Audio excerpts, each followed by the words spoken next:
Ƙungiyar Fulani ta makiyaya ta Tigordi Fulbe Youth Association of Nigeria ta gabatar da taronta na nuna goyon bayanta wa ɗan takarar shugaban ƙasa, Alhaji Atiku Abubakar a wannan karo. Taron ya gudana ne ƙarƙashin jagorancin Alhaji Yobe Idris Bebeji tare da sakataren ƙungiyar na ƙasa, Alhaji Shehu Bayero.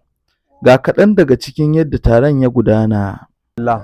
Abin da ya sa muka tara al'umman Fulani muka zo daga jihohi daban-daban shine maganan zaɓe mai zuwa a shekara ta 2023 in Allah kai mu. Shi yasa muka tuntuɓi junanmu musamman ma matasan Fulani muka zo muka tattauna game da abin da ya shafi yanayin Najeriya da kuma yanayin zaɓe mai zuwa. To, kamar wani koke-koke kuke da su da kuma kuke fatan wanda za ku mara baya zai iya sha da muku hawaye akan abu? To, alhamdulillah, zaɓen nan gaskiya muna da koke-koke yadda kowane ɗan Najeriya ke da shi, don duka 'yan Najeriya suna cikin wani yanayi na koke-koke, yanayin rayuwa. So, mu wannan zaman da muka yi, matasan Fulani ne muka haɗa maza da mata, kuma wanda muka tantance kowa na da rijistan zaɓe a hannunsa, kuma wanda muka zauna yau da mu da shugabannin wannan zaman suka tabbatar da cewa za mu goyi bayan ɗan takarar jam'iyyar PDP Alhaji Atiku Abubakar, wazirin Adamawa. To, ina alaƙa ku da waɗanda suka danganta kansu ga ɗan takara takwarashi na jam'iyyar APC? To, alhamdulillah, jama'an Najeriya suna gani, kuma talaka shi zai yanka hukunci. In wani ya ce yau bai san abin da ke faruwa a kasan nan ba, tamkar baya Najeriya, don kowa san abin da ke faruwa. In daɗi a hannun talaka shi zai yanka hujjan cewa yana jin daɗi zai zaɓi wani gefen. Amma a gaskiya mu zaman da muka yi da dogon nazarin da muka yi a Najeriya gaba ɗaya da zagawa da muka yi kamin mu fara wannan zaman, mun tabbatar da cewa talakan Najeriya ya gane da cewa Atiku Abubakar shine ya dace da ya shugabanci Najeriya a wannan yanayin da Najeriya take cikin su. Daga ƙarshe sakonka ga al'ummar Fulani. To, alhamdulillah, daidai gwargwado mun zaga jihohi na Fulani akan wannan zaɓen don mu wayar masu da kai, musamman wanda suke da rijista da wanda suka yi rijista ba su karɓi voters card ɗinsu ba. Muna kan ba da shawarwari sosai a kan su je maza su karɓa, don wannan zaɓen shine ya dace al'umman Fulani su fito su yi zaɓen shugabanni na gari wanda za su kawo ma Najeriya zaman lafiya, wanda za su kwace al'umman Najeriya daga faɗawa tarkon fitintinu a kasan nan. Sakona kuma ga shugabannin Fulani saura da suke cewa za su yi wani ɓangaren, insha Allah ba da jimawa ba za mu zauna da su ma za su dawo da yardan Allah. Haka zalika, wakilinmu ya samu daman zantawa da sakataren ƙungiyar na ƙasa, Alhaji Shehu Bayero, domin jin ta bakinsa akan manufofin wannan ƙungiya. Najeriya, a baƙinmu da kuma 'yan jaridunmu, Assalamu alaikum. Sunana Honorable Shehu Bayero. Ni ne sakatare na wannan kungiya na Tigordi Fulbe Youth Association of Nigeria.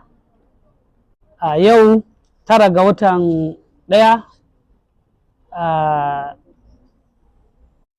2023, Allah ya kawo mu don mu gabatar da paper wanda ta kunshi ra'ayoyinmu na al'umman matasa na Fulani, al'umman Fulani maza da mata a Najeriya, akan goyon bayanmu na ɗan takararmu na jam'iyyar PDP, His Excellency Alhaji Atiku Abubakar, wazirin Adamawa. Bayan faɗaɗa bincike da tattaunawa da shugabanninmu da al'ummominmu, mun ga ya dace mu kira ku 'yan jaridu mu tattauna da ku don mu faɗa muku ra'ayinmu ko kuma ra'ayoyinmu akan binciken da muka yi na wa za mu goya baya a wannan zaben da za ta zo na watan biyu na 2023, wanda mun tsaida za mu goyi bayan ɗan takarar PDP wato His Excellency Alhaji Atiku Abubakar, wazirin Adamawa, saboda dalilai kamar haka.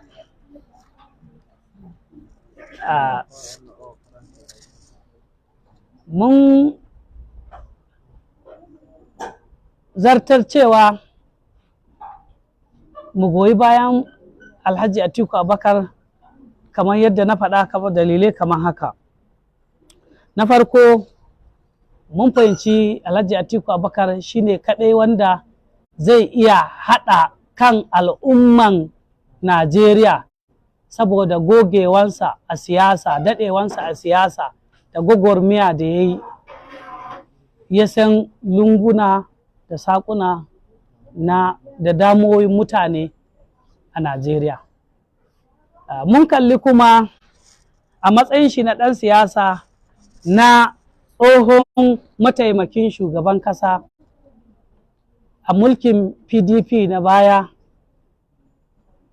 akwai damuwoyi da yawa da ke damun mutanen Najeriya na ɓangaren tsaro da ƙunci da talauci da wasu abubuwa. Mun ga ya dace a takaice mu nuna goyon bayanmu ga shi Alhaji Atiku Abubakar. Mun ga kamar shi ne mutum ɗaya tilo da zai iya magance wa'annan abubuwa. Ko da akwai sauran ƙungiyoyi da yawa waɗanda suke ikirarin suna goyon bayan wasu shugabanni, to amma mu dai a matsayinmu na al'umman matasa na Fulani, na gamayen matasa na Fulani, mun miƙa goyon bayanmu ga shi Alhaji Atiku Abubakar.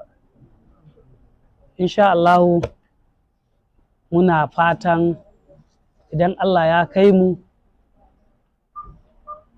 zaɓe mai zuwa, insha Allahu muke da nasara. Assalamu alaikum. Haka shi ma shugaban kungiyar ta Tikurde Youth Association of Nigeria, Alhaji Yobe Idris Bebeji, ya samu daman tofa albarkacin bakinsa a wannan taro da dubun-dubatan mutane su samu daman halartar taron. Ga kaɗan daga cikin yadda ya tofa albarkacin bakinsa. Alhamdulillah rabbil alamin. Sunana Alhaji Yobe Idris Bebeji. Na farko ni ba Fulatani ne, amma ba na cika iya Fulatanci Hausa kamar Fulatanci, sai ai haƙuri da ni. Zan zo na yi bayani na da ɗan uwana Fulani, mika masu dalilin zamana da ɗan uwana Fulani wanda suka yi hoɓasa da ansa kiran da na masu. Zan buƙaci na yi bayani ta Fulatanci. Bandiraɓe am Fulɓe, Allah laamiɗo hawri en ɗo'o e dow niya moggal nga'al dow haala siyasa. E woodi woɓɓe anduɓe siyasa, woɓɓe bo anda siyasa. Hande Allah laamiɗo waddi en ɗo'o en mottake e nde wigeere, en giɗi maranoɗen neɗɗo go'oto. Moye giɗɗen Fulɓe? Moye suttaten? To, mi yiɗi gaɗen biyayya, ko moye mo heɓayi jaɓi katin zaɓe muɗum pat waɗa gaggawa zaɓa katin zaɓe muɗum, ngam saboda lokaci e ɓaddo. Na wai gaɗen moggal ngal wala amfani ba, amma to en gaɗi moggal en tabbitini kowa e ɗon mari katin zaɓe muɗum, to ko indume ma en tunkarto ɗum gaɗe yaake majum. Ngam Allah kowa to hoti to heɓdi fu tasko waɗa kokari heɓa tabbitina e jogi katin zaɓe muɗum. To en godi ɗum en keɓay no kaɓirɗe, amma to en marayi ɗum kam bo mere may awruki meɗen. Ayni pat to Nigeria wala ko ɓuri en ɗuɗuki, amma siya maruki katin zaɓe en nastata harka gogormaya siyasa ɗa, kanjum waddi ko ɓe ma anda en ɗuɗi. to mi waɗi murna bo noon bigeje pat to jagayiɗen tawɗen fulɓe eɗon mari katin zaɓe en kawti koye meɗen joni gite men en kuylake woɓɓe men ma ɗanino amma hande kuylake ga Allah emi waɗa fata jama'are mottinde ngal moggal ko Allah laamiɗo hora ɗum jam kowa Allah laamiɗo hora ɗum jam nan jaridaɓe ma bo mi godani keɓe. Assalamu aleykum jama'a. Wannan Ibrahim Sani sarkin Fulani daga Gwiwot. Makasudin abin da ya tara mu a nan shine duk wanda Allah Ubangiji ya sa ya shigo ɗakin taron nan yana goyon baya 100% na ɗan takararmu Alhaji Atiku Abubakar wazirin Adamawa, shi muke goyon baya. Kuma wannan ba ma wai za mu ba shi ƙuri'a mu riga mun ba shi ƙuri'a mu ma insha Allah. Kamar wayansu irin nagarta ku gani wa shi ɗan takarar shugaban ƙasa Alhaji Atiku Abubakar har ya ba ku sha'awan koya masa baya a wannan lokaci? Alhamdulillah. Alhaji Atiku Abubakar dai mutum ne mai kishin ƙasarsa kuma ya jajirce kuma ƙwararre ne a fagen siyasa. Saboda haka sunan malamin Musa Alhassan. menene matsayinka a cikin wannan kungiya? Ido. Ga ka halarci wannan taro na kaddamar da goyon baya wa Alhaji Atiku Abubakar. Me baka sha'awa na goyon bayan wannan kungiya? Alhamdulillah. Abin da ya bango sha'awa goyon bayan Alhaji Atiku Abubakar wazirin Adamawa tuna baya shine roƙo. Ganin abubuwan da ya ayyana daga baya ya kamanta soyayyanmu da adalcinmu, shi yasa da ya fito takara na 2023 muka hito mu da ƙwarƙwatanmu matasanmu gaba ɗaya Fulani za mu mara masa baya da ƙuri'o'inmu insha Allahu, saboda mu a tunaninmu babu wanda zai share mana hawaye cikin ikon Allah da yardansa irin Alhaji Atiku Abubakar wazirin Adamawa. Ganin cewa kabilar Fulani tana cikin kabilar da take fuskantar barazana na tsana na kora da dai sauransu a sassan faɗin Najeriya. Shin kuna tunanin shi mai girma Alhaji Atiku Abubakar zai taka rawan gani a wannan bangare wajen kawo ƙarshen wannan al'amura? Insha Allahu rabbi tunaninmu kenan kuma alfaharinmu kenan, cikin yardan Allah idan Atiku Allah ya tabbatar mana da shi a Najeriya a 2023, waɗannan bala'o'in da muke fuskanta da ɓacin suna da shiga ha'ula'i da tsangwama da zungura cikin ikon Allah, muna tamanin mun tsallake waɗannan abubuwan cikin ikon Allah. Daga ƙarshe wani kira kake da shi wa ɗan uwan Fulani?